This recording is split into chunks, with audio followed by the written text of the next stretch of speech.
Mailarawan ang Dubai na isang kanlungan para sa marangyang pamumuhay, isang world-class shopping at modernong arkitektura.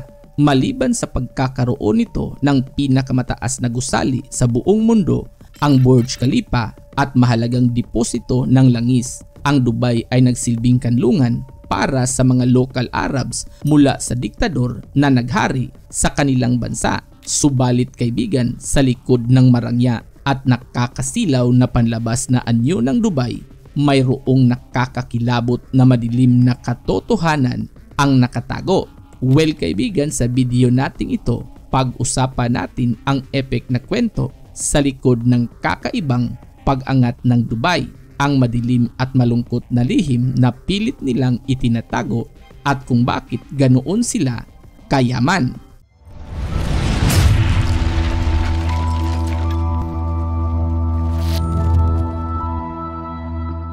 Magmula pa noong 1990s, libu-libong matataas at naggagandahang mga gusali ang naitayo sa Dubai.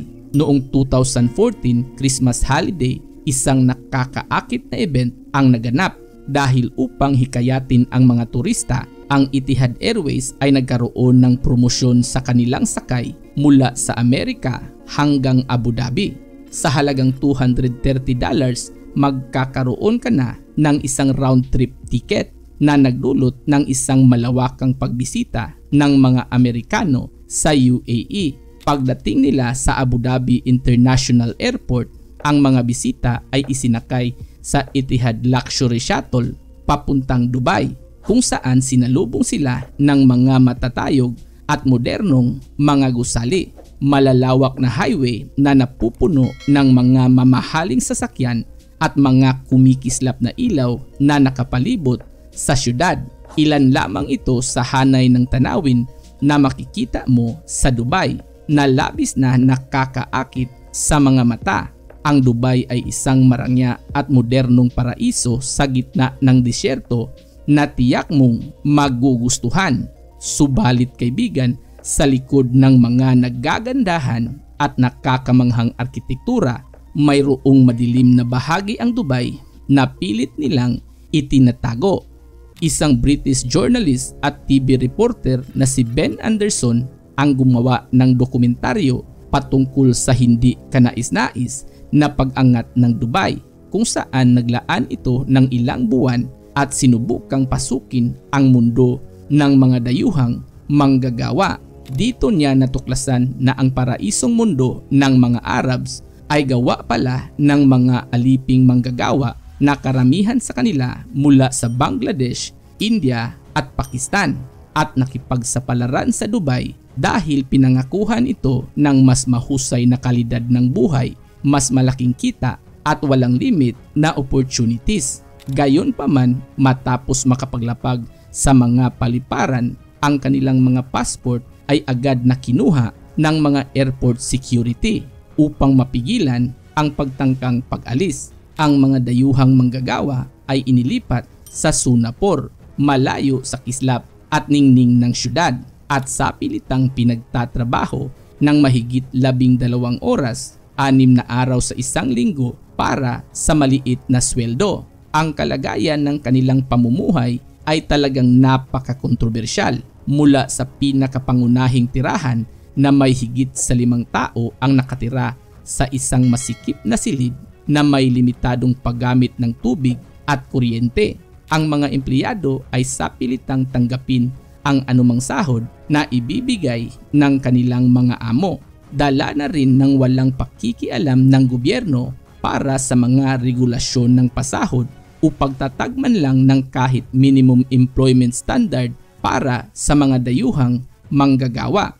Dahil dito, walang kahit isang kawani ng gobyerno kung saan maaaring magsampa ng reklamo, at ang pagtanggi na magtrabaho ay maaaring humantong sa pagkakakulong o mas higit pa. Ang mga manggagawa ay sapilitang pinagtatrabaho sa ilalim ng matinding init ng araw na kadalasang lumampas ng mahigit 50 degrees Celsius na temperatura. Karaniwan sa mga panahong ito, ipinasasara ng gobyerno ang mga tourist spot, subalit ang mga manggagawa ay hinayaang magpatuloy sa kanilang trabaho na nagdulot ng nakakagulat na antas ng aksidente at suicide na sa kasalukuyang mayroong 2 kaso kada linggo. Ang mga dayuhang manggagawa mula sa iba't ibang panig ng mundo ang bumuo ng halos 90% ng populasyon sa Dubai. Karamihan sa mga taong ito ay nagpunta sa Dubai dahil sa pag-asa ng mas magandang kinabukasan. Subalit tila ba nakulong ito sa isang madilim na sulok ng pinakanakakasilaw na paraiso sa mundo? Well kaibigan, ang pagsasawalang bahala sa malupit na kalagayan ng mga dayuhang manggagawa ay nagpapahiwatig na ang Dubai ay walang pakialam at tila ba ang pagpapalawak ng ekonomiya ang siyang natatanging prioridad para sa kapitalistang lipunan na ito. Dahil sa likod ng mga nagagandahan at matatayog na gusaling iyon, naroon ang nakakatakot na katotohanan sa mga dayuhang manggagawa na maituring na mga modernong alipin.